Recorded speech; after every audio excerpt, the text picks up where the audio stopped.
Another hour, the young man responds. Launch the relay balloons. All of them, ma'am? All of them, Corporal.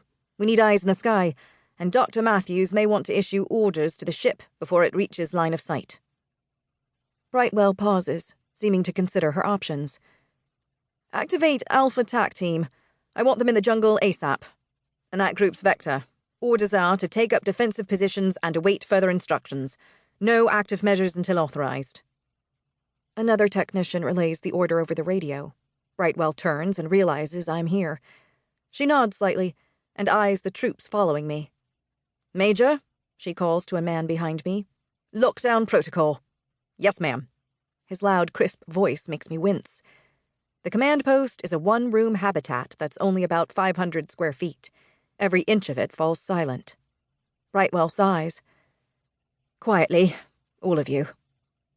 The troops turn and creep away, leaving only the pounding in the distance, like a great battle at sea drifting closer to us. Drone telemetry incoming, Aguilar says. The wall screens switch from the perimeter cameras to video feeds from the drones flying above the city. The domed canopy is a giant white circle in the vast blue-green plain. It ripples from the vibrating ground, reminding me of a pebble skipping across a pond. A cluster of white comm panels lies nearby. Those panels are our only link to the colony ship orbiting above. The grassy field around our city is bordered on the south by a wide blue river with white-capped waves. The stream has surged since the storms began, but the water isn't our greatest concern. To the north, east, and west, the grass ends in jungle, a thriving ecosystem that reminds me of the rainforests of Earth. Yet for all its similarities to Earth, Eos still feels foreign to me.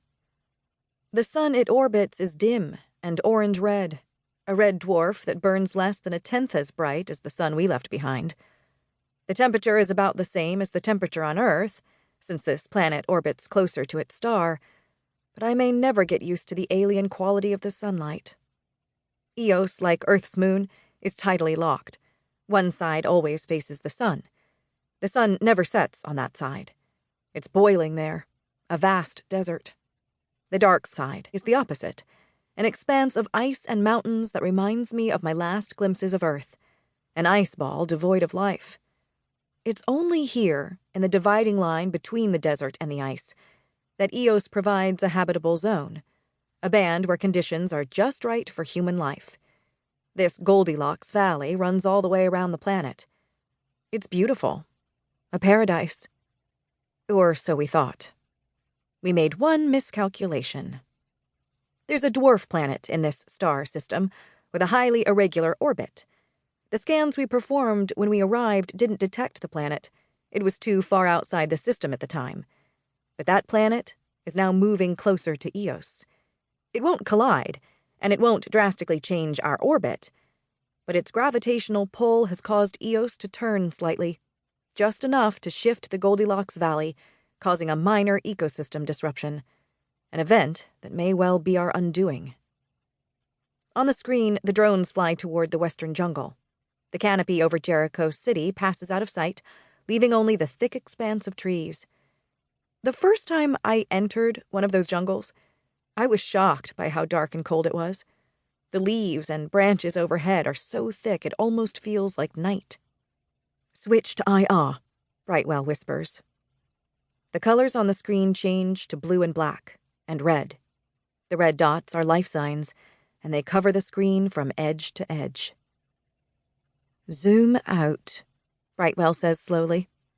The image widens, but it's still covered in red dots. Again.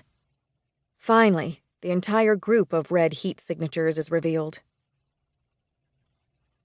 The dots form a diamond, and they're moving quickly through the jungle directly for this city. Chapter 2. James. On the icy plain, Arthur stares at me with exasperation. Go home, James.